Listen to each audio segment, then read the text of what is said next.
yang telah kami bahas dan kami siapkan, rencana kerjanya adalah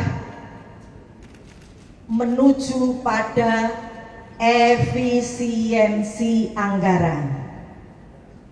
Kami concern, hal pertama yang kami lakukan adalah untuk melakukan efisiensi anggaran, sehingga meskipun sekarang sudah dipotong tinggal 268,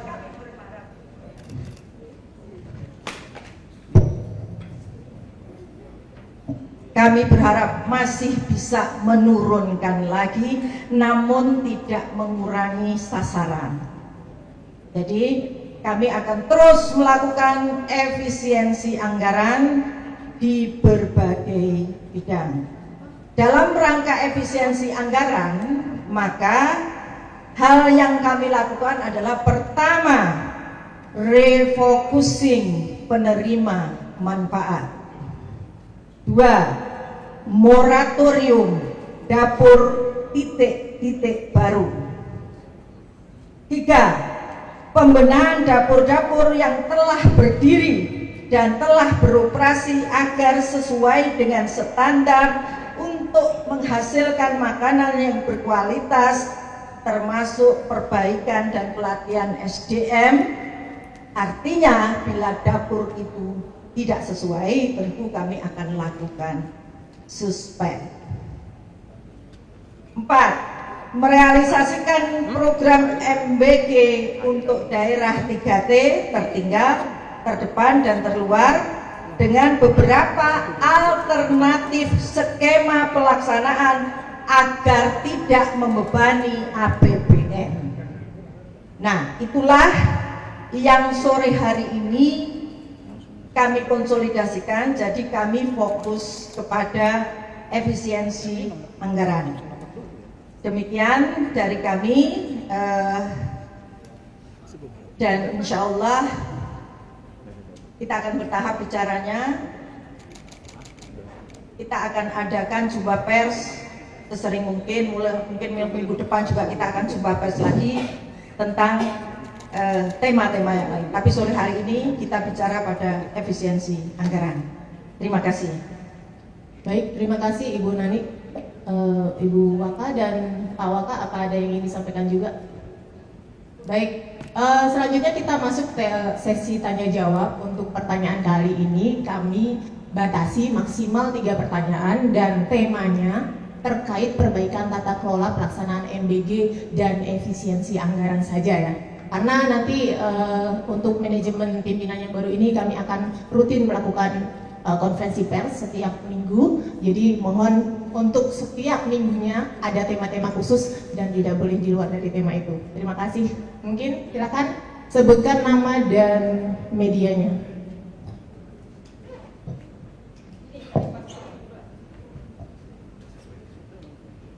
Selamat sore, perkenalkan nama saya Dias dari cnnindonesia.com.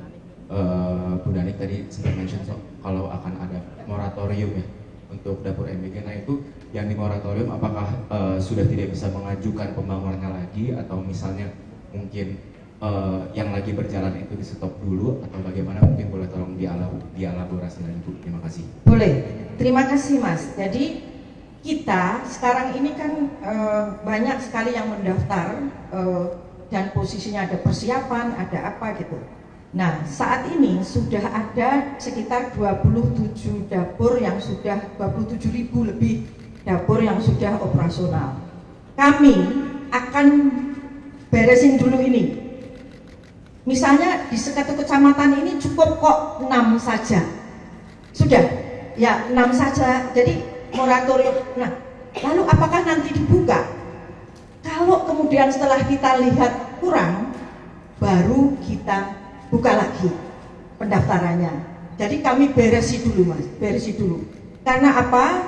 Jujur sekarang yang numpuk ini di aglomerasi, yang 3T belum kesentuh. Jadi Pak Presiden pesennya kami harus ke 3T dulu. Demikian Mas. Berapa lama Bu ini untuk moratoriumnya? Ya secepatnya lah ya. Pokoknya ya kan kita intinya pemerataan. Pemerataan itu dalam arti bukan pemerataannya dapurnya harus dapat PM itu enggak, tapi pemerataan dalam arti semua anak-anak harus dapat. Tapi juga tidak dengan banyak dapur. Kalau banyak dapur kan tidak efisien, karena kita sewa dapur toh. Nah, ini untuk kita rem dulu dan ditata. Berapa kira-kira misalnya satu kecamatan, satu kabupaten ini idealnya berapa? Ini gampang banget, cepet karena kan kita sekarang kerjasama dengan Dikdasmen, dengan Kemendikbangga ya. Jadi untuk menghitung nanti berapa sebetulnya yang dibutuhkan. Demikian. Ya mungkin dari tengah, lalu nanti ujung kanan. Selamat sore Bu Nani. Pertama saya Lydia dari beritaNasional.com. Ibu izin tadi sempat dibilang untuk yang di 3T itu dengan metode dengan model lain gitu ya, nanti MBG-nya itu mungkin bisa dibagikan bagaimana. Dan anggarannya tadi kan mau dipotong, kira-kira udah ada rinciannya belum Bu, besarannya bagaimana yang bisa diefisiensikan, dan yang untuk di 3T difokuskan kira-kira berapa gitu. Terima kasih. Terima kasih Mbak Lydia. Kita kan hari pertama urung ngitung-ngitung angka Mbak. Saya belum kita ngitung-ngitung, tapi intinya dulu kan formalisinya menggunakan dibangun dengan pakai seluruhnya anggaran negara.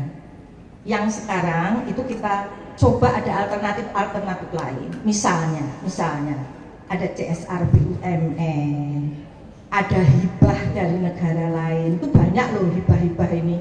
Bahkan sekarang sudah ada juga beberapa yayasan yang menerima hibah untuk membangun dapur, ya. Kemudian ada juga misalnya kalau ada pengusaha dia berinvestasi di tempat yang terpencil, kemudian ada sekolah, ada lain-lain, mereka juga punya CSR kan? Nah, itu untuk bisa membangun. Jadi ada beberapa alternatif. Intinya untuk mengurangi beban anggaran APBN yang dulu kan full 100% mau dibiayai oleh APBN. Nah, dan kita juga ininya tidak harus membangun dapur baru, itu prinsipnya. Kita bisa menggunakan dapur-dapur misalnya kantin sekolah. Karena 3T ini cuman ada yang 200, ada 81, ada 47 orang di wilayah-wilayah itu.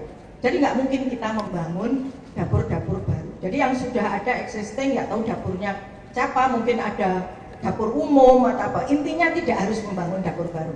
Oke, terima kasih. Ya, Satu lagi ya. Sisi kanan, silakan. Selamat sore, ibu-ibu dan bapak. Andi, Pak, Bu dari Kata Data. Ada pertanyaan. Yang pertama buat Bu Arum mungkin ya, kan ini salah satu alasan pergantian pemain di BGN kan untuk biar lebih ketat gitu ya, sama yang kata Pak Menkesnek juga. Kira-kira bakal ada inovasi apa nih Bu untuk pengetatan atau pengawasan biar nggak ada kebocoran lagi di BGN seperti pesannya Pak Prabowo dan Pak Menkesnek. Terus tadi kan ini akan ada moratorium sama bakal ada pelatihan SDM di SPPG-nya ya. Itu saya tangkapnya begitu. Dengan adanya langkah baru ini, apakah di akhir tahun ini masih akan tercapai 82,6 juta atau ini akan jadi lebih panjang lagi jadwalnya? Terima kasih. Moratorium tadi udah tak jawab, masa dijawab lagi. Nah, jadi gini, dampaknya ya, kemarin kami bertiga dipanggil Presiden dan kami sudah menyampaikan ke beliau, tahun 2026 ini mohon Bapak, kami tidak mengejar kuantitas, kami akan perbaiki kualitas, sehingga bisa jadi kami tidak akan mengejar ke 82 juta, tapi bagaimana dapur-dapur ini sehat, memberikan makan yang bergizi ya, lalu refocusing. Misalnya nanti akan kita juga kalau ada sekolah-sekolah yang mahal gitu, kan kita tanya apakah masih perlu MBG. Nah ini yang kita alihkan ke 3T, jadi bisa aja sebetulnya penerima manfaatnya bertambah, tapi tambahannya ini sebetulnya mengurangi dari yang tidak fokus mungkin selama ini. Nah sekarang kita fokuskan, kan sekarang kan semua sekolah dikasih. Nah sekarang kita fokuskan adalah ke 3T dan terutama untuk 3B. Boleh sekedar untuk gambaran 3B. Jadi setelah kita diskusi dengan para pakar, kami ini selalu diskusi dengan para pakar untuk mengambil kebijakan. Kami kumpulkan dengan para profesor di bidang anak, dokter anak, lalu ahli gizi, bahwa mereka itu mengatakan bahwa intervensi gizi itu paling bagus adalah saat mulai kandungan bulan pertama sampai usia 9 tahun atau sampai SD. Nah, kita yang kejar ke sana. Makanya kemarin kita kan sampai mengeluarkan ancaman SPPG harus ada 3B. Bumil, busui, balita. Kalau enggak kita suspend. Alhamdulillah hasilnya bagus 2 minggu tuh. Kan ini ada 22 juta 3B. Nah, itulah kira-kira ya. Pokoknya fokus Mas. Biar anggarannya juga fokus ya kan ke sana tercapai. Nah, terus apalagi tadi Bu Arumsari ya. Baik, terima kasih. Tadi sudah dikenalkan Bu Kepala ya bahwa background saya adalah dari BPKP. Saya auditor 34 tahun. Jadi kami ini kalau namanya auditor pasti ekspertisnya adalah di bidang tata kelola dan pengendalian internal. Jadi itu satu paket Mas sebenarnya ya. Nah, kalau inovasi konkretnya apa gitu ya, itu mungkin realnya mungkin saya belum begitu detail lah ya, tapi yang saya sudah sepintas tahu ya, kan memang adalah portal MBK lah, Dialur, sistem-sistem yang ada di sini, SIPGN dan sebagainya. Hari ini saya sepintas sudah melihat belum terintegrasi, kemudian validasi, proses validasinya itu sepertinya belum ada. Jadi hal-hal itu yang nanti akan menjadi concern saya, karena kalau kita bicara tata kelola tapi kita tidak membuat sebuah sistem, tidak kita masukkan maksudnya ya, tidak kita masukkan ke dalam sistem, maka akan tergantung orang toh. Nah, kami akan mencoba nanti bahwa kebijakan strategis yang sudah disampaikan oleh Pak Presiden dalam hal ini memberikan prioritas pada tadi daerah 3T misalnya, nanti kita akan ambil datanya dan sebagainya, dan itu saya sudah bicara juga kemarin bulan ketemu, kita kolaborasi dengan kementerian-kementerian lain, karena sebenarnya kementerian lain bisa jadi sudah punya data ya, misalnya ya yang jelas yang sekarang juga sudah dipakai juga nih ya di data untuk yang Dapodik misalnya gitu ya. Nah, tapi kita akan memperluas nanti dengan data-data yang lain. Kami akan bekerja sama dengan Kemenkes yang mungkin sudah punya sebenarnya data dan sudah punya program juga misalnya untuk stunting dan sebagainya. Jadi itu mungkin saya mohon maaf saya belum bisa menjawab terlalu jauh karena kalau Bu Nani kan sudah lebih dahulu di sini ya. Kalau saya ini benar-benar baru hari pertama juga baru, dan saya juga belum dapat ruangan Mas, jadi karena ruangannya masih disegel, jadi belum bisa, mungkin mohon maaf. Nanti saya akan terus mengupdate seperti tadi Bu Kepala sampaikan, kita akan terus mengupdate gitu ya. Sebenarnya Ibu dan Bapak ya, kita sebenarnya sudah mendapat banyak rekomendasi ya, termasuk dari KPK. Maka pasti nanti akan kita sesuaikan dengan kondisi-kondisi. Ada dari KPK, mungkin ada beberapa pihak juga yang sudah memberikan rekomendasi. Hal-hal yang baik dan sesuai pasti nanti akan kita laksanakan, gitu ya Pak ya. Jadi yang jelas tugas saya adalah nanti tata kelola yang akan dibangun harus disistemkan gitu, supaya tidak tergantung pada orang toh, tapi harus disistemkan mulai dari data, tata kelola data, sistem informasinya juga, kemudian tata kelola yang lainnya. Itu mungkin yang jawaban saya. Mohon maaf kalau belum bisa memuaskan, baru hari pertama.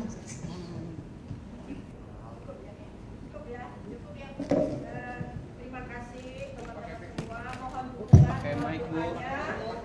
Pakai mic Bu. Ya.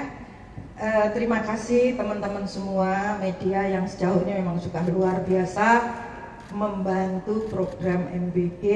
Mohon doanya, mohon dukungannya, dan mohon dikoreksi kalau kami salah. Kami butuh banyak masukan, dan dengan Mbak Ida tadi sudah kita instruksikan seminggu sekali, insya Allah kita bisa bertatap muka setiap minggu atau maksimal 2 minggu sekali lah. Soalnya saya juga masih sidak ya. Oke, baik. Terima kasih untuk teman-teman semua. Wassalamualaikum warahmatullahi wabarakatuh. Waalaikumsalam warahmatullahi wabarakatuh. Terima kasih. Ini nggak ada doorstop ya teman-teman. Nanti kita share list juga. Iya. Aman-aman nanti. Subscribe, share, like, and comment. Subscribe, share, like, and comment. Subscribe, share, like, and comment. Subscribe, share, like, and comment. Subscribe, share, like, and comment.